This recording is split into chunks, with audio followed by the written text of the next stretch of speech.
ketika teknologi berkembang amat pesat, sesungguhnya di sisi lain kemampuan manusia itu terjadi downgrade.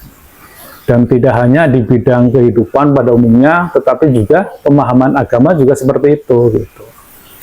Dan hasilnya ini yang perlu kita sadari bersama, nanti generasi Gen Z itu akan merasa berat memahami fenomena ini.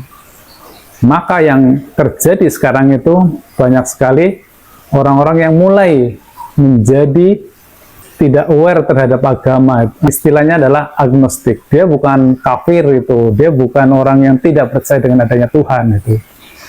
Karena untuk tidak percaya dengan adanya Tuhan pun tidaklah mudah gitu. Karena fakta-fakta empiris itu semuanya bisa dilihat betapa kehidupan ini sangat sempurna orkestrasinya, hukum-hukumnya, sunatullahnya itu sangat mantap itu.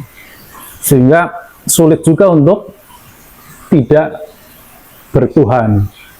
Begitu bertuhan pun bingung itu Tuhan yang jenis apa ini yang harus saya jalani itu. Akhirnya mereka pada persimpangan menjadi agnostik. Bahkan di Saudi Arabia sendiri yang sumbernya agama, yang kehidupan agama itu masih dijunjung tinggi itu pun golongan agnostik itu makin bertumbuh gitu. Jadi bukan pindah agama tapi agnostik. Apalagi negara-negara sekuler seperti Australia itu udah nggak terlalu penting agama.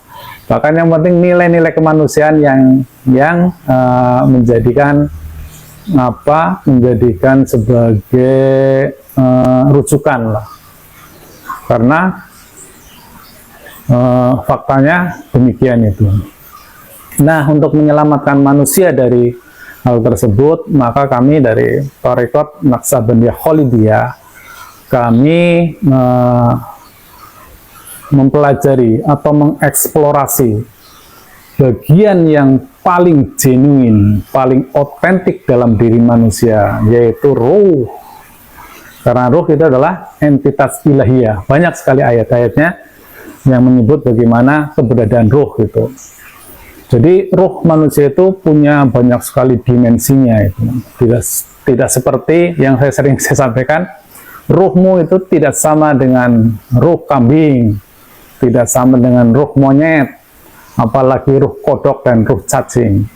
Karena ruh-ruh makhluk-makhluk tersebut sifatnya atau fungsinya itu hanya sekedar sebagai daya hidup. Tetapi ruh manusia itu lebih dari itu. Karena di dalam ruh manusia itu ada nur iman dan nur kitab. Nur iman itu adalah sebagai sarana kebersambungan keimanan kita kepada Sang Maha Hidup yang ada di alam Maha Qadim.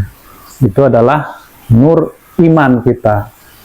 Jadi, dan satu lagi adalah nur kitab, nur yang menghantarkan, membuka kita pemahaman, pengetahuan yang bisa menjadi